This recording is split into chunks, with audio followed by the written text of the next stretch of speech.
जय श्री हरि। श्रीमद्भागवत महापुराणम दशमः स्कंधः पूर्वार्ध भागः अथ त्रयोविंशोऽध्यायः। अब हम श्रीमद्भागवत महापुराण के दशम स्कंद के पूर्वार्ध भाग में 23वां अध्याय सुनते हैं।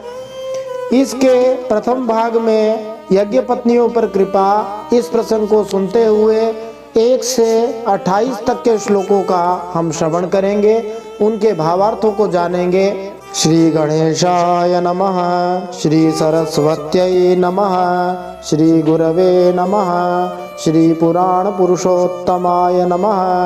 पिछले दशम स्कंद के पूर्वार्ध भाग के 22वें अध्याय में चीरहरण की लीला को सुनते हुए हमने जाना, हेमंत ऋतु में जब मार्गशीर्ष महीना आरंभ होता है तब नंद बाबा के व्रज की जो कुमारियां थी वे कात्यायनी माता की पूजा करती थी और उनके लिए व्रत करने लगी।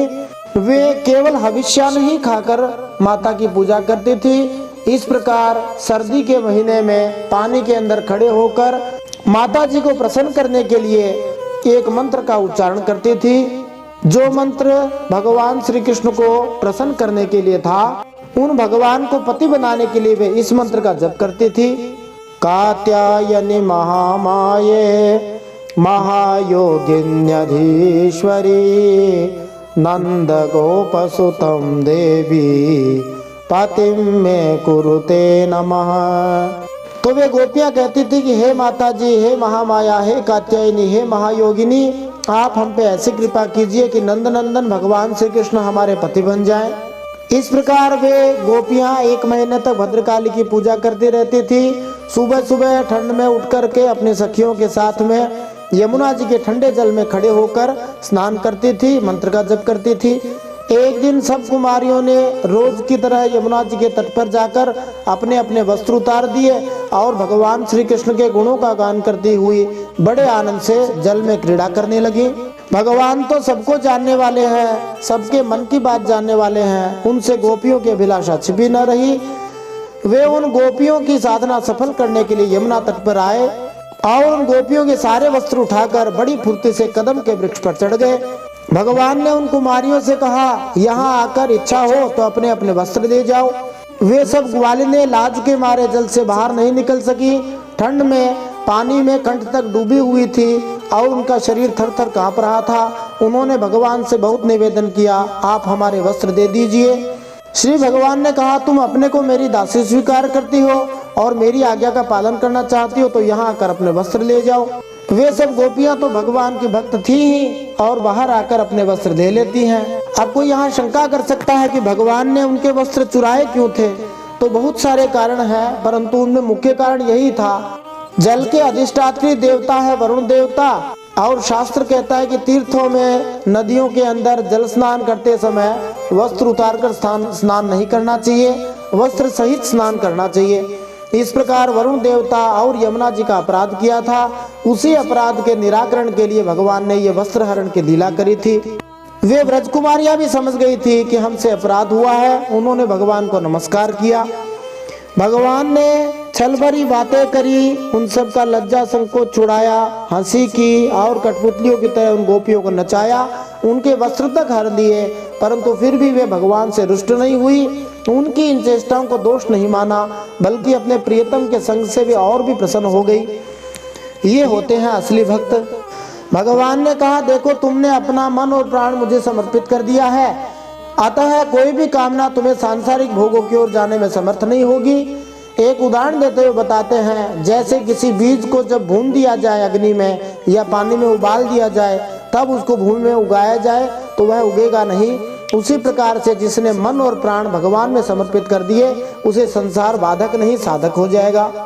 फिर हमने पूज्य भाई जी नित्य लीलालीन श्री हनुमान प्रसाद जी पोद्दार, गीता प्रेस गोरखपुर के कल्याण पत्रिका के विशेष रूप से आदि संपादक, सभी पुराण और अन्य अनेक ऐसे ग्रंथों के अनेक ऐसे महान कार्यों के सूत्रधार श्री हनुमान प्रसाद जी पोद्दार के वचनों में सुना था। कई प्रकार के शंकाओं का हमने समाधान सुना था। फिर से हम उन बातों को थोड़ा सा एक बार सिंहावलोकन देखते हैं, जो मुख्य मुख्य बातें हैं। भाई जी महाराज के अनुसार कोई भी साधक अपनी शक्ति से, अपने बल और संकल्प से, केवल अपने निश्चय से पूरी तरह समर्पण नहीं कर सकता। तो भगवान स्वयं आकर जब अपना संकल्प पूरा कर देते हैं, भक्त का संकल्प पूरा कर लेते हैं और संकल्प करने वाले को भी स्वीकार कर लेते हैं, तब जाकर समर्पण पूरा होता है। साधक को क्या करना चाहिए? साधक को पूर्ण समर्पण की तैयारी करके रखनी चाहिए। भगवान ही उसे पूरा करते हैं। तैयारी साधक को करनी है, पूरा भगवान करते हैं। दूसरी बात, भगवान ने वस्त्र हरण की लीला इसलिए करी थी कि वस्त्र होता क्या है, तो एक प्रकार से समझो वस्त्र मतलब पर्दा। तो पर्दा दूसरे से किया जाता है, स्वयं से कोई भी पर्दा नहीं करता है। जैसे कोई व्यक्ति जब स्नान करता है तो अपने ही अंगों को स्पर्श करता है, छूता है, तो वह कोई अपराध तो होता ही नहीं है। तो अपने से पर्दा क्या करना। परंतु एक साधक की यही समस्या रहती है कि थोड़ा थोड़ा भगवान को भी पसंद करता है, थोड़ा थोड़ा संसार को भी पसंद करता है। भगवान को चाहता भी है, संसार को छोड़ना भी नहीं चाहता। दो नावों में सवारी करना चाहता है साधक। एक साथ दो नावों पे सवार नहीं हो सकता है, एक नाव को छोड़कर तभी दूसरी में चढ़ा जा सकता है। इसी कारण से ये जो दुविधा की स्थिति है, इसको मिटाने के लिए भगवान ने कहा कि ये पर्दा आप हटा दीजिए।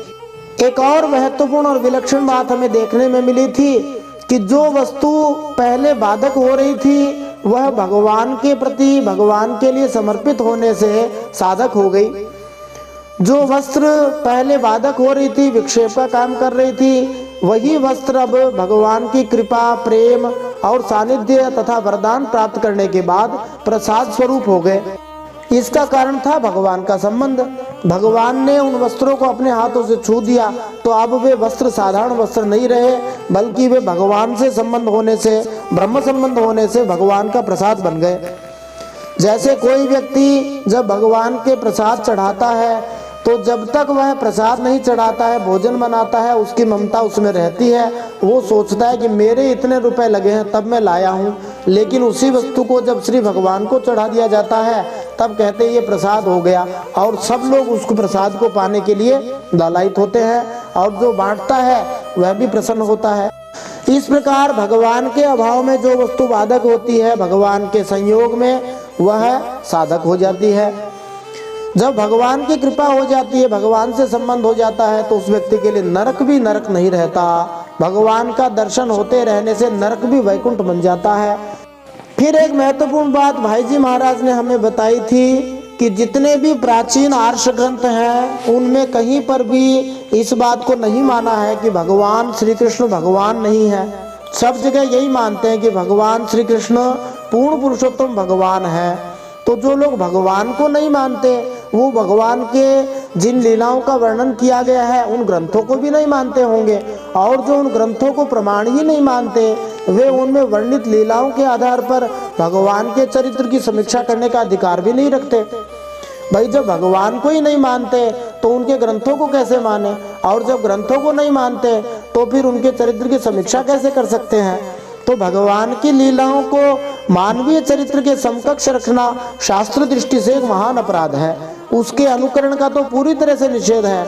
मानव बुद्धि जो स्थूलताओं से घिरी हुई है, केवल जड़ वस्तु ही उसे दिखाई देती है, भगवान की दिव्य लीला को नहीं समझ सकती है। जो श्रद्धा से भगवान की कथा को सुनता है, उसके मन में इस तरह के कुतर्क उठ ही नहीं सकते कि भगवान ने ऐसा कर दिया। शास्त्रों में साफ निषेध किया है, न नग्नः स्नायात, तीर्थों में नग्न अवस्था में नहीं नहाना चाहिए। ये पशु वृत्ति को बढ़ाने वाला है, इसलिए भगवान ने चीरहरण किए थे। दूसरा एक और कारण बताया जाता है कि भगवान ने सोचा कि इन गोपियों को यदि कहा जाए कि देखो देवताओं का अपमान हुआ है, इस प्रकार यदि ये फिलॉसफी समझाने लगते देवतावाद की, तो वे सरलता से समझ नहीं पाती। तो उन्होंने एक मौलिक तरीका देखा और ऐसा समझा कि इस तरीके से वे निश्चित रूप से समझ जाएंगे। अब यदि कोई ऐसा समझे कि भगवान साधारण मनुष्य थे, बालक थे, तब भी इसमें कोई आपत्ति नहीं दिखाई देती।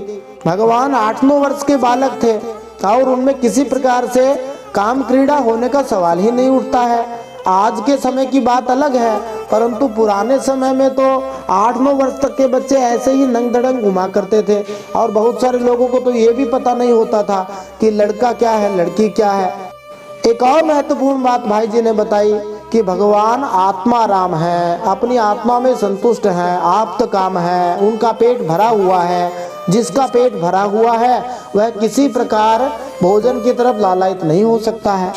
जिस स्त्री पुरुष को संबंध की बात लेकर इतने बखेड़ा करके लोग विवाद उठाते हैं, उस संबंध में हम देख सकते हैं कि एक बार जब किसी का कोई संबंध पूरा हो गया तब वो उसको देखना भी नहीं चाहता, तब उसकी इच्छा ही समाप्त हो जाती है। इसी प्रकार भगवान सदा ही अपने आप में संतुष्ट रहने वाले हैं।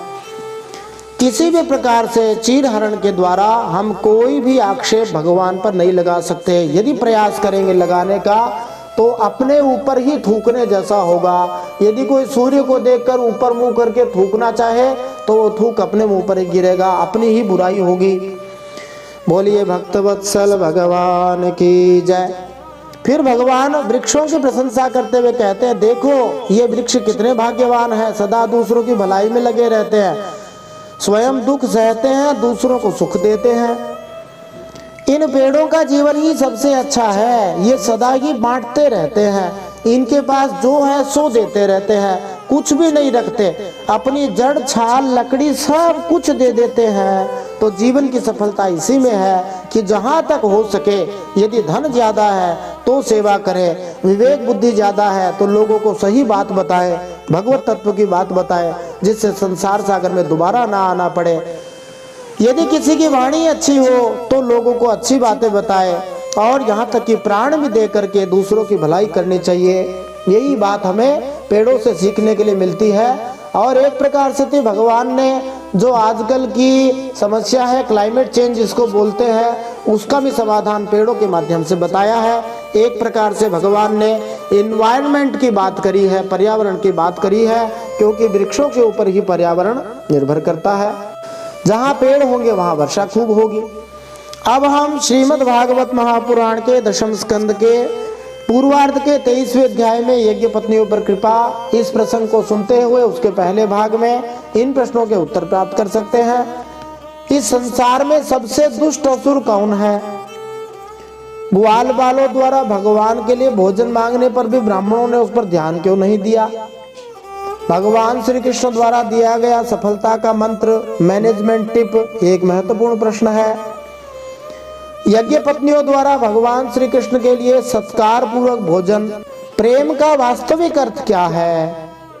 भक्ति में पहले अपमान फिर सम्मान मिलता है, कैसे? आइए इन सब प्रश्नों के उत्तर आज के इस दशम स्कंद के पूर्वार्ध भाग के 23वें अध्याय में यज्ञ पत्नियों पर कृपा, इस प्रसंग को सुनते हुए प्राप्त करते हैं। जय श्री हरि। नारायणं नमस्कृत्य नरं चैव नरोत्तमं देवीं सरस्वतीं व्यासं ततो जयमुदीरयेत्। भगवान श्री नरनारायण को प्रणाम करते हुए, श्री गणेश जी महाराज, माता सरस्वती, वेदव्यास भगवान को प्रणाम करते हुए, हृदयाराध्य श्री हरिचरणों में प्रणाम करते हुए, भगवत स्वरूप श्रीमद् भागवत को प्रणाम करते हुए, श्री सुखदेव जी और परीक्षित महाराज को प्रणाम करते हुए, अनंत कोटि सब संत महात्माओं वैष्णवों को प्रणाम करते हुए, भगवान श्री वृंदावन बिहारी को प्रणाम करते हुए, मैं सुनील हरि एक बार फिर से आप सभी का स्वागत करता हूं। अब हम श्रीमद् भागवत महापुराण के 10वें स्कंद में पूर्वार्ध भाग में 23वां अध्याय सुनते हैं। इस 23वें अध्याय में भगवान श्री कृष्ण की यज्ञ पत्नियों पर जो कृपा की गई थी उस प्रसंग का हम श्रवण करेंगे। श्रीमद् भागवत महापुराणम 10वां स्कंधः पूर्वार्ध भागः अथ त्रयोविंशोऽध्यायः। गोपा ऊचुः राम राम महावीर्य कृष्ण दुष्ट निबर्हण एषा वै बाधते छुन्नास् तच्छान्तिं कर्तुमर्हथ।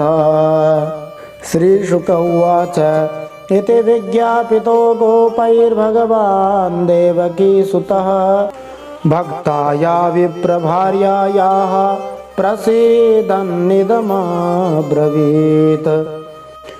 ग्वाल वालों ने कहा, हे नयनाभिराम बलराम जी, तुम बड़े पराक्रमी हो, हमारे चित्तचोर श्याम सुंदर, तुमने बड़े बड़े दुष्टों का संहार किया है, उन्हीं दुष्टों के समान यह भूख भी हमें सता रही है, अतः तुम दोनों इसे भी बुझाने का कोई उपाय करो।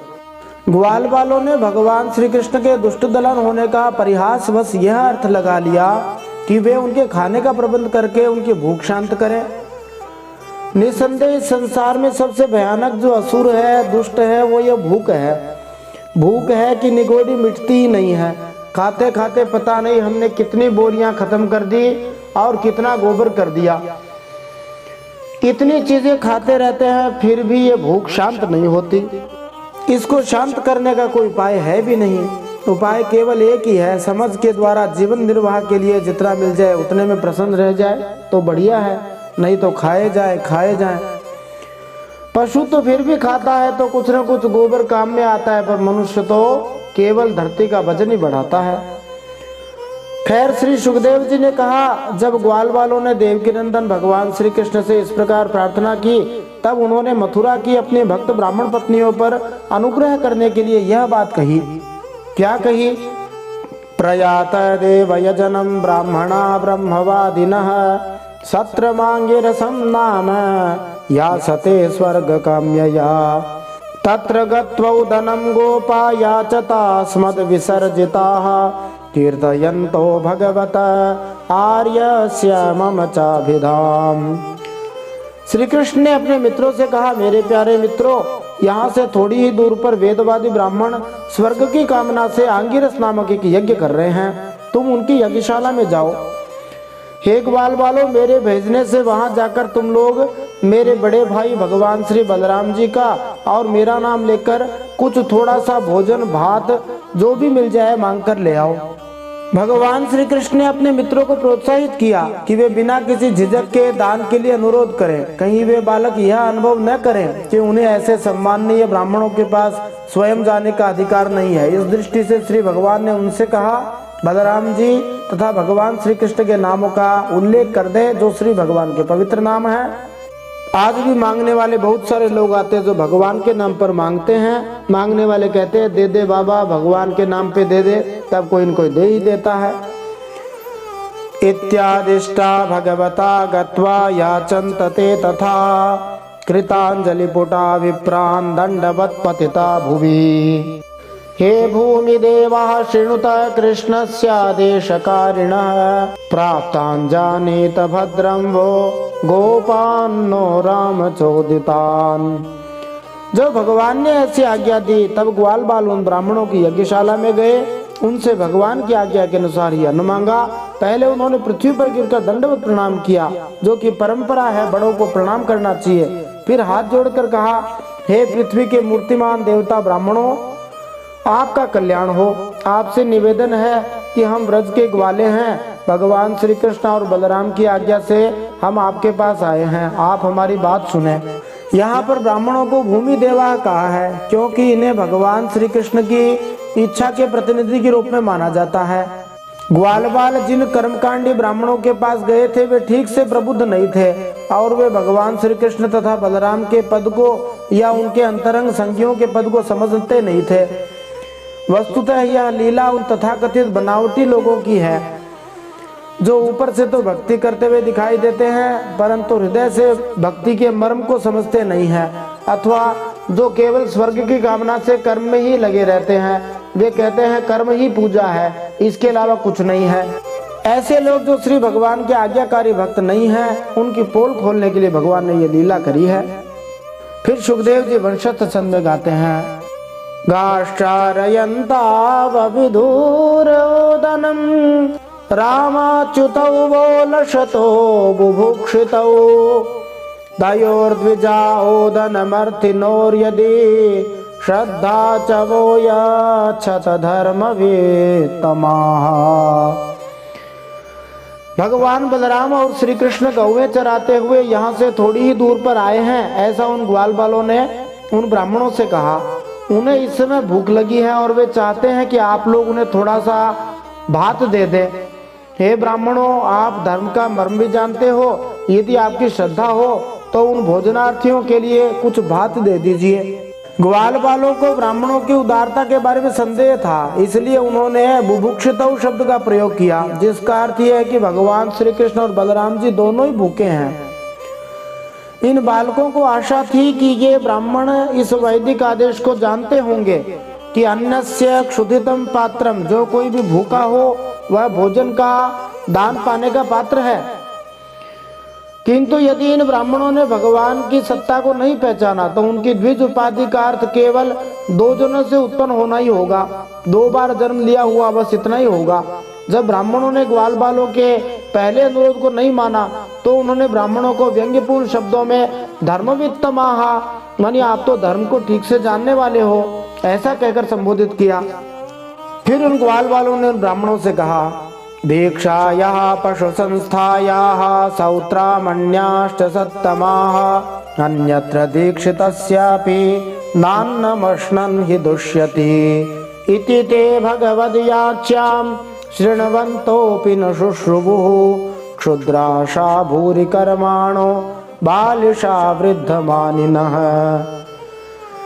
उन ग्वाल बालों ने कहा, हे सज्जनों, जिस यज्ञ दीक्षा में पशु बलि होती है उसमें और सौत्रामणि यज्ञ में दीक्षित पुरुष का अन्न नहीं खाना चाहिए। इनके अतिरिक्त और किसी भी समय किसी भी यज्ञ में दीक्षित पुरुष का भी अन्न खाने में कोई दोष नहीं है। ग्वाल बालों ने इसका पूर्व अनुमान कर रखा था कि हो सकता है कि ये ब्राह्मण उन्हें भोजन न दें, क्योंकि स्वयं भी उन्होंने भोजन नहीं किया होगा और जिस पुरोहित को यज्ञ करने के लिए दीक्षा दी जाती है उसे भोजन नहीं करना चाहिए। इसलिए बालकों ने उन ब्राह्मणों से कर्मकांड यज्ञ की विविध औपचारिकताओं का उल्लेख किया। ये ग्वाल बाल वैदिक संस्कृति की औपचारिकताओं से अनभिज्ञ नहीं थे, किंतु उनकी वास्तविक मंशा भगवान की सेवा करनी थी। फिर सुखदेव जी ने कहा, इस प्रकार भगवान के अन्न मांगने की बात सुनकर भी उन ब्राह्मणों ने उस पर ध्यान नहीं दिया। वे चाहते थे स्वर्ग आदि तुच्छ फल और उनके लिए बड़े बड़े कर्मों में उलझे हुए थे। सच पूछो तो वे ब्राह्मण ज्ञान की दृष्टि से बालक ही थे, परंतु अपने को बड़ा ज्ञानवृद्ध मानते थे। ये बचकाने ब्राह्मण क्षुद्र इच्छाओं से जैसे भौतिक स्वर्ग प्राप्त करने की आशा से भरे हुए थे, अतः वे भगवान श्री कृष्ण के निजी मित्रों के आगमन से प्राप्त होने वाले आध्यात्मिक सुअवसर को पहचान नहीं पाए। आजकल विश्व भर में लोग भौतिक प्रगति के पीछे दीवाने हैं, अतएव वे हरि भक्ति के प्रचार कार्यों द्वारा प्रसारित किए जा रहे भगवान के संदेश को सुनना नहीं चाहते, सुन भी नहीं सकते। जमाना बदला नहीं है, आज भी पृथ्वी पर दम्भी भौतिकवादी लोग हैं जो केवल कर्म को ही सब कुछ मानते हैं, जबकि वास्तविकता क्या है तो सुखदेव जी कहते हैं, देशः कालः पृथक द्रव्यम मंत्र तंत्र त्विजोग्नयः देवता यजमानश्च क्रतुर्धर्मश्च यन्मयः तं ब्रह्म परमं साक्षात् भगवन्त मधोक्षजं मनुष्य दृष्ट्या दुष्प्रज्ञा मर्त्यात्मानो न मे निरे। सुखदेव जी ने कहा, चाहे जितना अपने आप को बड़ा मान ले कर्म करके, लेकिन वास्तविक बात यह है कि देश काल और अनेक प्रकार की सामग्रियां, भिन्न भिन्न कर्मों में प्रयोग होने वाले मंत्र, अनुष्ठान की पद्धति, ऋत्विज ब्रह्मा आदि यज्ञ कराने वाले, अग्नि देवता, दूसरे कोई देवता हो, यजमान, यज्ञ, धर्म, सभी रूपों में एकमात्र श्री भगवान ही प्रकट हो रहे हैं। भगवान से अलग कुछ भी नहीं है। वे भगवान ही इंद्रियों से अतीत परब्रह्म श्री कृष्ण स्वयं ग्वाल बालों के द्वारा भात मांग रहे हैं, परंतु इन मूर्खों ने जो अपने को शरीर ही मान बैठे हैं, भगवान को भी एक साधारण मनुष्य ही माना और उनका सम्मान नहीं किया। जिस तरह गुलाबी रंग का चश्मा लगाने से सारा संसार गुलाबी दिखाई पड़ता है, उसी तरह बद्धजीव अपने संसारी दृष्टि से ही भगवान को भी संसारी रूप में देखता है और वे कहते हैं भगवान तो मर गए, भगवान तो जन्म गए, भगवान को भूख लग गई। इस तरह भगवत धाम वापस जाने का जो अवसर हमें मिला है उसे अपने हाथ से निकल जाने का अवसर दे देता है। न ते यदो मिति प्रोचुर न नेति च परन्तप गोपा निराशः प्रत्येत्य तथोचो कृष्ण रामयोः तदुपाकर्ण्य भगवान प्रहस्य जगदीश्वरः व्याजहार पुनर्गोपान दर्शयन् लौकिकीं गतिम्। जब उन ब्राह्मणों ने हाँ या ना कुछ भी नहीं कहा, प्राय जब मांगने वाले आते हैं तो कुछ कहते नहीं, देने वाले हाँ भी नहीं कहते, ना भी नहीं कहते, तब ग्वाल बालों की आशा टूट गई। वे लौट आए और वहाँ की सब बात उन्होंने श्री कृष्ण तथा बलराम जी को कह दी। उन ग्वाल वालों की बात सुनकर सारे जगत के एकमात्र स्वामी भगवान श्री कृष्ण हंसने लगे और उन्होंने ग्वाल वालों को बढ़िया बात समझाई। संसार में सफलता का सूत्र भगवान समझा रहे हैं, ध्यान देकर सुनना चाहिए। संसार में असफलता तो बार बार होती ही है, उससे निराश नहीं होना चाहिए। बार बार प्रयत्न करते रहने से सफलता मिल जाती है, सीधा सा फंडा है। बार बार असफलता मिलती रहती है, प्रयास खूब करते हैं लेकिन निराश नहीं होना चाहिए। जब बार बार हम प्रयास करेंगे, हमारे प्रयासों में जो कमी है उसकी ओर ध्यान देंगे तो सफलता मिल जाएगी। अनेक ऐसे महान लोग हुए हैं जिन्होंने कई बार असफलता प्राप्त करी है, अंत में सफल हुए हैं। इसीलिए किसी लेखक ने कहा है कि फेल्योर इज की टू सक्सेस, असफलता सफलता की कुंजी है। तो असफल हुए हैं, कोई बात नहीं, 100 बार असफल हो गए तो क्या हुआ, 101वीं बार सफल अवश्य हो जाएंगे। हिम्मत नहीं हारनी चाहिए। फिर भगवान ने अपने साथियों से कहा, माम ज्ञापयत पत्नीभ्यः ससंकर्षणमागतम् दास्यन्ति काममन्नं वः स्निग्धा मय्युषिता धिया गत्वाथ पत्नीशालायां दृष्ट्वा सीनः स्वलङ्कृताः नत्वा द्विजसतीर्गोपाः प्रश्रिता इदमब्रुवन्। भगवान ने अपने मित्रों से कहा, ग्वाल वालों, इस बार तुम लोग उनकी पत्नियों के पास जाओ और उनसे कहो कि राम और श्याम यहाँ आए हुए हैं। तुम जितना चाहोगे उतना भोजन वे तुम्हें देंगी। वे मुझसे बड़ा प्रेम करती हैं, उनका मन सदा सर्वदा मुझ में ही लगा रहता है। यद्यपि ब्राह्मण पत्नियां शरीर से अपने घर में ही रहती थीं, किंतु उनके मन भगवान में ही रहते थे, क्योंकि वे भगवान से बहुत ज्यादा स्नेह करती थीं। श्रीमद् भागवत की व्याख्या में श्री प्रभुपाद जी श्री विश्वनाथ चक्रवर्ती ठाकुर का उदाहरण देते हुए कहते हैं कि भगवान श्री कृष्ण ने ग्वाल बालों को ब्राह्मण पत्नियों से यह बताने के लिए नहीं कहा कि उन्हें भूख लगी थी, क्योंकि वे जानते थे कि इन भक्त स्त्रियों को इससे भारी दुख पहुंचता। वे तो श्री कृष्ण के प्रति स्नेहवश ग्वाल बालों को इच्छित भोजन दे ही देंगी। वे अपने पतियों के निषेध को मानेंगे नहीं, क्योंकि वे अपनी दिव्य बुद्धि से श्री भगवान के मन में ही निवास करते थे। तो भगवान के वचन के अनुसार अब की बार ग्वाल बाल पत्नीशाला में गए। वहां जाकर देखा तो ब्राह्मणों की पत्नियां सुंदर सुंदर वस्त्र और गहनों से सज धज कर बैठी हैं। उन्होंने द्विज पत्नियों को प्रणाम करके बड़ी नम्रता से यह बात कही, नमो वो विप्रपत्नीभ्यो निबोधत वचांसिनः इतो विदूरे चरता कृष्णेने शिता वयं गाष्ट्रारयन् स गोपालैः सरामो दूरमागतः बुभुक्षितस्य तस्यान्नं सानुगस्य प्रदीयताम्। उन ग्वाल वालों ने कहा, आप विप्र पत्नियों को हम नमस्कार करते हैं, आप कृपा करके हमारी बात सुने। भगवान श्री कृष्ण यहाँ से थोड़ी ही दूर पर आए हुए हैं और उन्होंने ही हमें आपके पास भेजा है। वे ग्वाल बाल और बलराम जी के साथ गौएं चराते हुए इधर बहुत दूर आ गए हैं। इस समय उन्हें और उनके साथियों को भूख लगी है, आप उनके लिए कुछ भोजन दे दें। श्रुत्वाच्युतमुपायातं नित्यं तद्दर्शनोत्सुकाः तत्कथा क्षिप्त मनसो बभूवुर्जात संभ्रमाः चतुर्विधं बहुगुणमन्नमादाय भाजनैः अभिसस्रुः प्रियं सर्वाः समुद्रमिव निम्नगाः। सुखदेव जी ने कहा, वे ब्राह्मणियां बहुत दिनों से भगवान की मनोहर लीलाएं सुनती आई थी। उनका मन भगवान में लग चुका था, सदा सर्वदा इस बात के लिए उत्सुक रहती थी कि किस प्रकार भगवान श्री कृष्ण के दर्शन हो जाएं। श्री कृष्ण के आने की बात सुनते ही वे सभी ब्राह्मण पत्नियां उतावली हो गईं। उन्होंने बर्तनों में अत्यंत स्वादिष्ट और हितकर 4 प्रकार के भोजन सामग्री ले ली, जिनमें भक्ष्य, भोज्य, लेह्य और चोष्य, ये 4 प्रकार के भोजन होते हैं। और अपने भाई बंधु पति पुत्रों के रोकते रहने पर भी अपने प्रियतम भगवान श्री कृष्ण के पास जाने के लिए घर से निकल पड़ी, ठीक वैसे ही जैसे नदियां समुद्र के लिए निकल पड़े। निषिध्यमानः पतिभिर्भ्रातृभिर्बन्धुभिः सुतैः भगवत्युत्तम श्लोके दीर्घश्रुतधृताशयाः यमुनोपवने शोकनवपल्लवमण्डिते विचरन्तं वृतं गोपैः साग्रजं ददृशुः श्रियः।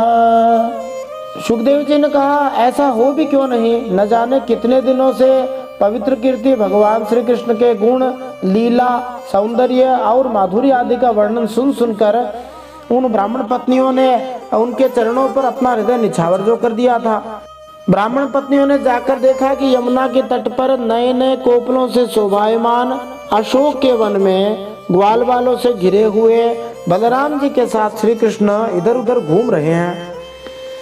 अब वसंत तिलका छंद में वर्णन करते हैं कि उनका ध्यान किस प्रकार से भगवान में लग गया। श्यामं हिरण्य परिधिम वनमाल्य बर्ह धातु प्रवाल नटवे शमनुव्रतांसे विन्यास्त हस्तमितरे नधुनानमाब्जं कर्णोत्पलालककपो लमुखाब्जहासम्। उन भगवान श्री कृष्ण के सांवले शरीर पर सुनहरा पीतांबर झिलमिला रहा था, गले में वनमाला लटक रही थी, मस्तक पर मोर का मुकुट है, अंग अंग में रंगीन धातुओं से चित्रकारी की हुई है, नए नए कोपलों के गुच्छे शरीर में लगाकर नटके जैसा वेश बना रखा है। एक हाथ अपने सखा ग्वाल बाल के कंधे पर रखे हुए हैं, दूसरे हाथ से कमल का फूल नचा रहे हैं, कानों में कमल के कुंडल हैं, कपोलों पर गालों पर घुंघराले बाल लटक रहे हैं, हल्के लटक रही हैं, और मुख कमल मंद मंद मुस्कान की रेखा से प्रफुल्लित हो रहा है, प्रसन्न हो रहा है। फिर कहते हैं, प्रायः सुत प्रियतमो दय कर्णपूरैर् यस्मिन्निमग्न मनसास्तमथाक्षिरन्ध्रैः अन्तः प्रवेश्य सुचिरं परिरभ्यतापं प्राज्ञं यथा भीमतयो विजहुर्नरेन्द्र। हे परीक्षित, अब तक अपने प्रियतम भगवान श्याम सुंदर के गुण और लीलाएं अपने कानों से सुन सुनकर उन ब्राह्मण पत्नियों ने अपने मन को उन्हीं भगवान के प्रेम के रंग में रंग डाला था, उसी में सरोवर कर दिया था। अब नेत्रों के मार्ग से उन्हें भीतर ले जाकर बहुत देर तक वे मन ही मन उनका आलिंगन करती रही, गले लगाते नहीं, और इस प्रकार उन्होंने अपने हृदय की जलन शांत कर ली। ठीक वैसे ही जैसे जागृत और स्वप्न अवस्थाओं की वृत्तियां यह मैं, यह मेरा, इस भाव से जलती रहती हैं, परंतु सुषुप्ति अवस्था में, माने जब हम गहरी नींद में होते हैं, उसकी अभिमानी प्राज्ञ मन बुद्धि को पाकर उसी में लीन हो जाती हैं और उनकी सारी जलन मिट जाती है। कहने का भाव यह है कि जब जागते रहते तब हमारे कई तरह की बाधाएं रहती है और सपने आते रहते तब भी ढंग से शांति नहीं मिलती, लेकिन जब गहरी नींद मिलती है तब हमें पूरी शांति मिल जाती है। तास्तथा त्यक्त सर्वाशः प्राप्तात्मदिदृक्षया विज्ञायाखिल दृग्द्रष्टा प्राह प्रहसिताननः स्वागतं वो महाभागा आस्यतां करवाम किं यन्नो दिदृक्षया प्राप्ता उपपन्नमिदं हि वः। सुखदेव जी ने कहा, भगवान सबके हृदय की बात जानने वाले हैं, सबकी बुद्धियों के साक्षी हैं। उन्होंने जब देखा कि ये ब्राह्मण पत्नियां अपने भाई बंधु पति पुत्रों के रोकने पर भी सब सगे संबंधियों और विषयों को छोड़ करके, उनकी आशा भी छोड़कर केवल मेरे दर्शन की लालसा से ही मेरे पास आई हैं, तब उन्होंने उनसे इस प्रकार कहा। उस समय उनके मुखारविंद पर हास्य की तरंगे अटखेलियां कर रही थीं और भगवान ने उन ब्राह्मण पत्नियों से कहा, हे महाभाग्यवती देवियों, तुम्हारा स्वागत है, आओ बैठो, कहो हम तुम्हारा क्या स्वागत करें। तुम लोग हमारे दर्शन की इच्छा से यहाँ आई हो, यह तुम्हारे जैसे प्रेमपूर्ण हृदय वालों के योग्य ही है।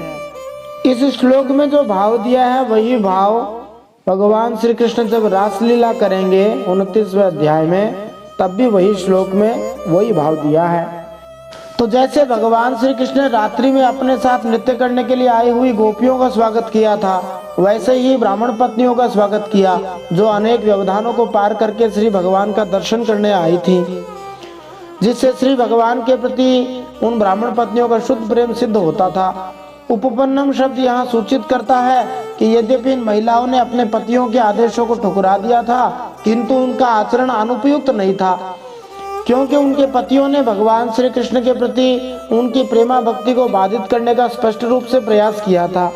फिर भगवान ने कहा, नन्वद्धा मयि कुर्वन्ति कुशलाः स्वार्थ दर्शनाः अहैतो क्या व्यवहितां भक्तिमात्म प्रिये यथा प्राण बुद्धि मनः स्वात्म दारापत्य धनादयः यत्संपर्कात् प्रियासस् ततः कोऽन्वपरः प्रियः तद्या तदेव यजनं पतयो वो द्विजातयः स्वसत्रं पारयिष्यन्ति युष्माभिर्गृहमेधिनः।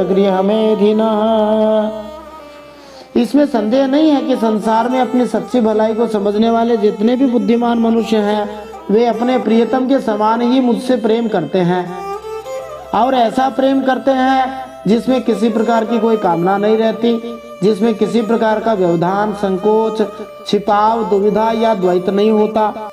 श्री भगवान ने उन ब्राह्मण पत्नियों को बतलाया कि केवल वे ही नहीं, अपितु अपना वास्तविक हित समझने वाले सारे लोग श्री भगवान की प्रेममयी सेवा की आध्यात्मिक प्रक्रिया का आश्रय लेते हैं। भगवान श्री कृष्ण आत्मप्रिय हैं, अर्थात हरेक के प्रेम के वास्तविक लक्ष्य हैं।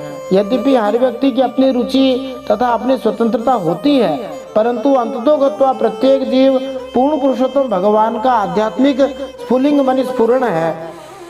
इस तरह हरेक का आदि प्रेम आकर्षण वैधानिक रूप से भगवान के निमित्त ही है।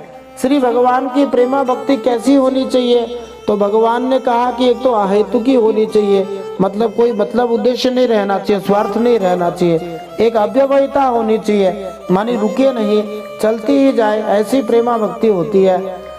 इसका अर्थ हुआ कि मनोधर्म, सकाम इच्छाएं अथवा समय एवं परिस्थिति की किसी प्रकार से कोई बाधा नहीं होनी चाहिए, कोई द्वैत भाव रहे ही नहीं। यही जो है प्रेम की सर्वोच्च स्थिति है। फिर भगवान ने कहा, प्राण, बुद्धि, मन, शरीर, स्वजन, स्त्री, पुत्र और धन आदि संसार की सभी वस्तुएं जिसके लिए और जिसकी सन्निधि से प्रिय लगती हैं, उस आत्मा से अथवा कहो परमात्मा से अथवा कहो मुझ श्री कृष्ण से बढ़कर और कौन प्यारा हो सकता है। इस श्लोक का यत् संपर्कात् शब्द आत्मा तथा अंततः परमात्मा के संपर्क का द्योतक है। परमात्मा ही प्रत्येक जीव के मूल है।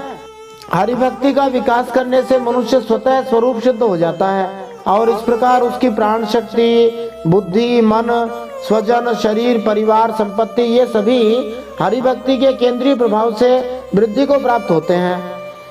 ऐसा इसलिए होता है क्योंकि हरिभक्ति आत्मा का परमात्मा से अर्थात शुद्ध चेतना का परम चेतना भगवान से सर्वोत्कृष्ट संगम है। तो भगवान ने कहा, इसलिए तुम्हारा आना तो ठीक है, मैं तुम्हारे प्रेम का अभिनंदन भी करता हूँ, परंतु अब तुम लोग मेरे दर्शन कर चुकी। जैसे कोई मंदिर में जाता है, दर्शन किए तुरंत भागता है।